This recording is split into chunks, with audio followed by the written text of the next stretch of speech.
tev šķiet dziedātāji, kur kāpj uz skatuves jau vairākas nedēļas, un tu uz viņiem skaties, tas viņu stils ir jūtams dziedātāja stils? Nu, paši dziedātāji. Nē, nu viņiem ir savas balsis, viņi dzied ir, piemēram, teiksim, Samantai, tu jūti, tas ir viņas stils. Jebkura dziesma dzied, nu, tā, it kā es padomāju par to dziedātāju stilu, vai ir Dats Upīti, piemēram, labi Kaža.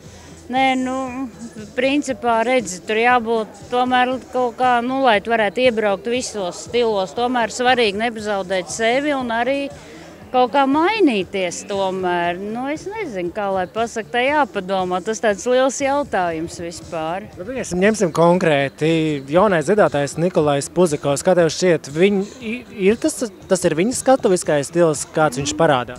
Nu, tas ir viņa stils, jo viņš paņem labi pozitīvas dziesmas, dzied, nu, tā, nu, labsirdīgi, pozitīvi, nu, varbūt saldi nedaudz, nu, viņš ir viņš. Redz, tas ir tā kā dziedātājiem labi, jo viņam ir savs stils un nu, viņš ir tāds pozitīvais tēls. Bet runājot par to pašu Samantīnu, viņa ir tāda ļoti spilgta, manuprāt, latviešu estrādē tas ir ļoti neraksturīgi un tāpēc arī viņa visbiežāk tiek, nu, tā latviešu valodā runājot lamāta, cilvēki tā kā nesaprot. Nu, jā, it kā liekas labi viņa dzied tās dziesmas, bet viņa tomēr te sanāk, viņa ir spilgta individualitāte, viņai jāatrod tās savas dziesmas, savas komponists vai, nu, jārakstās dziesmas, nu, viņa arī tomēr ir eksemplārs, nu, tas ir gan labi, gan slikti. Nē, nu, tas ir normāli, es domāju. Nu, viņa personība. Piemēram, tev ir bijis kādreiz, tu skaties kādu koncertu un tu domā, jā, galīgi sauzes, nu nevajadzēja viņam kāpt tādā izskatā uz skatuves. Nu, ir jau vispār arī liekas, nu, bet senāk, ka mēs esam latvieši, tāds mums ir dziesmas, tāda mūsu dziedātāja, tāds ir dziedātāja stils.